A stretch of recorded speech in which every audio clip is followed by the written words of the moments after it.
السلام علیکم ناظرین، میں ہوں آپ کے ساتھ آپ کا میزبان ایاز اسلم۔ گزشتہ روز ایک انتہائی افسوسناک سانحہ پیش آیا جب وفاقی وزیر برائے مذہبی امور مفتی عبدالشکور ایک افسوسناک حادثے کا شکار ہو گئے۔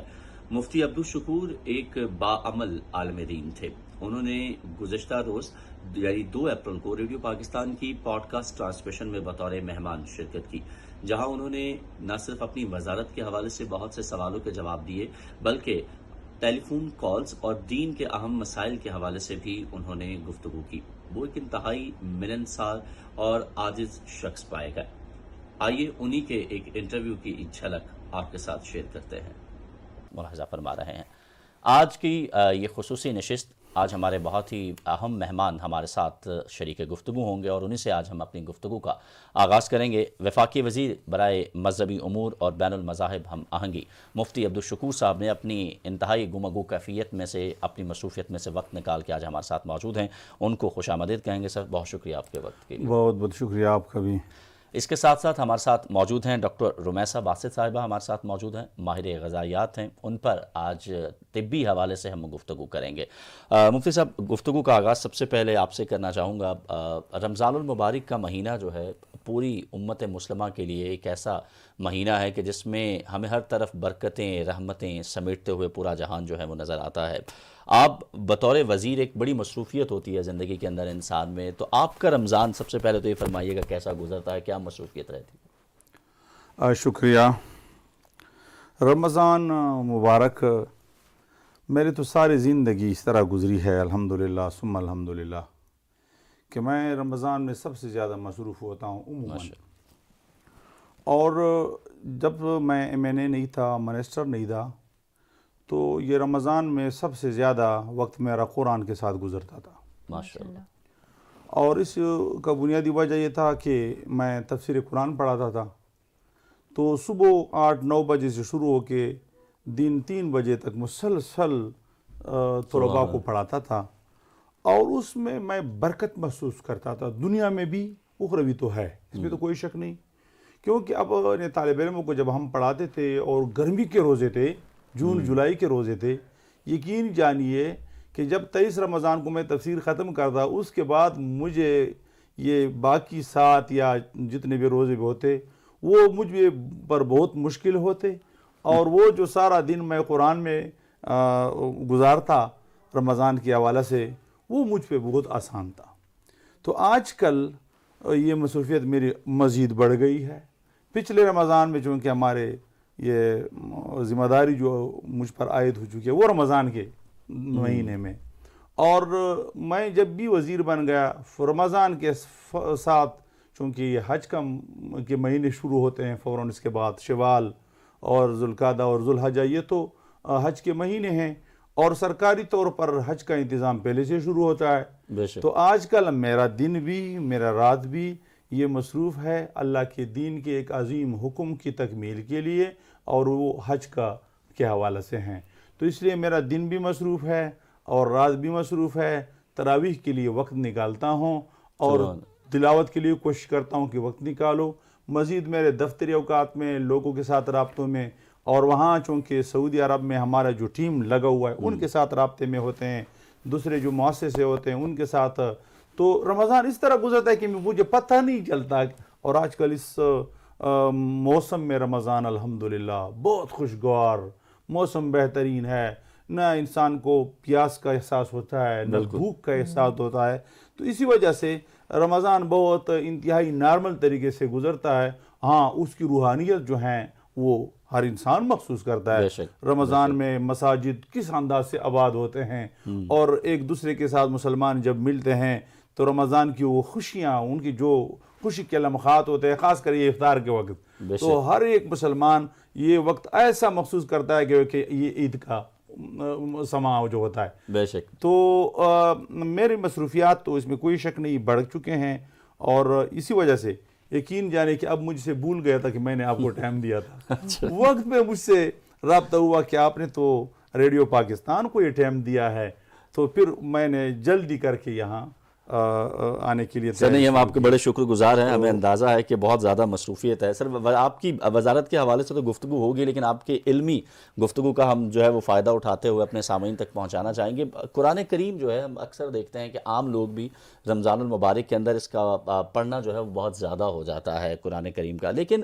جو اصل فلسفہ ہے قرآن کا، کیونکہ آپ ماشاءاللہ تفسیر پڑھاتے رہے ہیں، بہت سے شاگرد ہیں آپ کے، خود الحمدللہ آپ کے پاس بہت علم ہے اس حوالے سے، تو قرآن کی اگر ہم تفسیر کی بات کریں یا فلسفے کی بات کریں، قرآن بنیادی طور پہ انسان کو کیا بتاتا ہے؟ رمضان میں بس آنا، عربک پڑھ لینا، اس کا ہمیں یہی بھی نہیں پتا کہ قرآن ہمیں کہنا کیا چاہ رہا ہے، کیا یہ کافی ہوتا ہے؟ محترم، یہ رمضان اور قرآن کا چولی دامن لازم الملزوم ہے، چونکہ قرآن کریم کا ابتدا ہی رمضان میں ہوا. بے شک قرآن اترے رمضان تو رمضان میں ہی اترے تھے.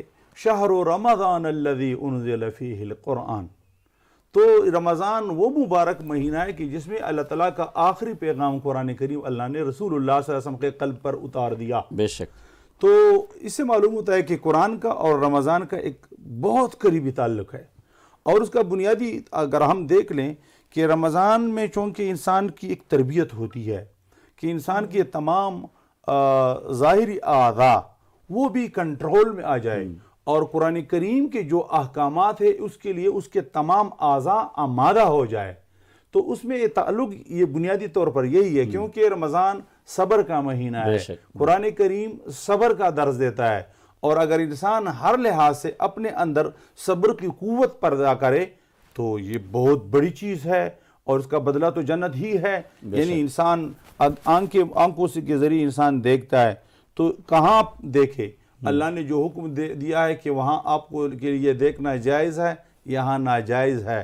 تو اسی بنیاد پر آپ میں یہ صبر اور برداشت اور کنٹرول پیدا کرتا ہے رمضان، اور قرآن کا حکم ہے رمضان اس کی تکمیل کے لیے، اس کے اوپر عمل پیرا ہونے کے لیے ایک ٹریننگ کا ٹینور ہے. تو قرآن کے ساتھ رمضان کا ایک تعلق ہے. اسی طرح زبان ہے.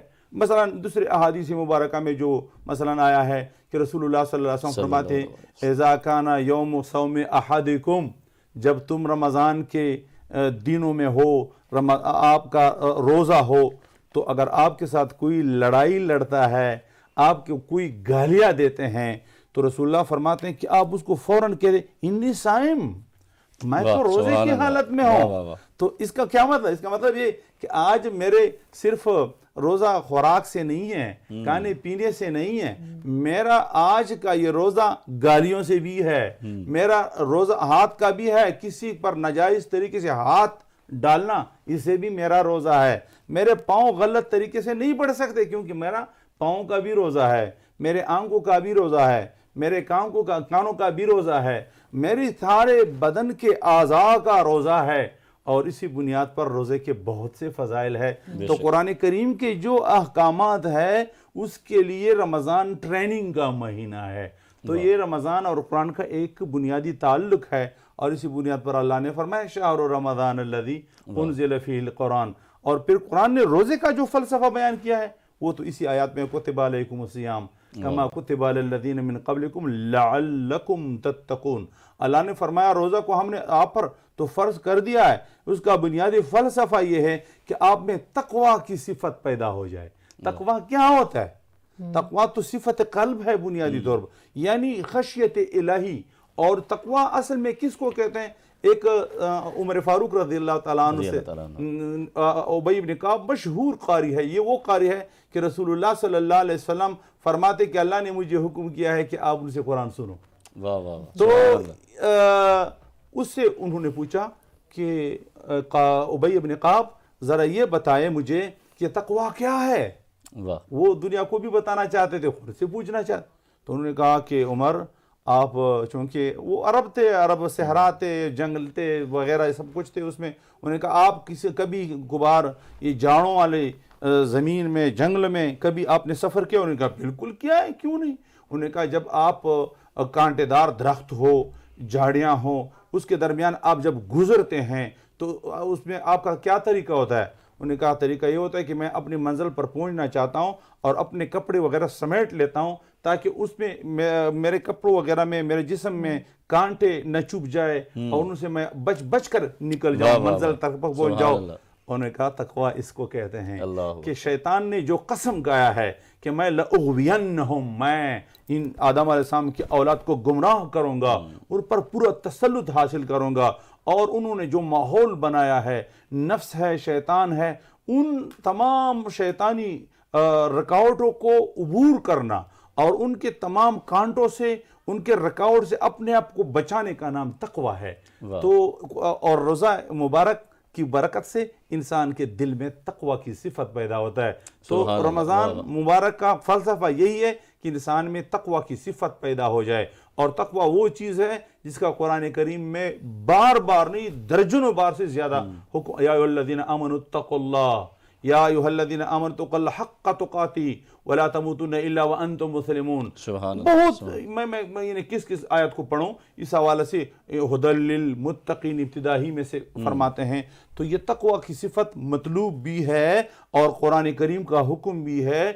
ناظرین، آپ نے دیکھا کہ کس طریقے سے مفتی عبدالشکور نے بہترین انداز کے ساتھ نہ صرف اپنی وزارت کے حوالے سے بلکہ اہم جو علمی اور دینی مسائل ہیں ان کے حوالے سے بھی گفتگو کی۔ اپنے ٹینیور کے اندر مفتی عبدالشکور وہ واحد وزیر تھے جنہوں نے حج جس کی قیمت 11 لاکھ تک پہنچ گئی تھی اس کو کم کر کے 6 لاکھ تک لے آئے۔ اس کے علاوہ بھی ان کی بہت سی ایسی کاوشیں ہیں جو خراج تحسین کے لائق ہے۔ ریڈیو پاکستان کی پوری ٹیم دعا گو ہے کہ اللہ کریم ان کی مغفرت فرمائے، ان کو کروٹ کروٹ جنت عطا کرے، اور جس طریقے سے انہوں نے پاکستان کے لیے خدمات انجام دی، اللہ تعالیٰ ان کے اوپر اپنی کروڑہ رحمتوں کا نزول فرمائے۔ ریڈیو پاکستان کی پوری ٹیم کی تمام تر ہمدردیاں ان کے اہل خانہ، ان کے لواحقین کے ساتھ ہیں۔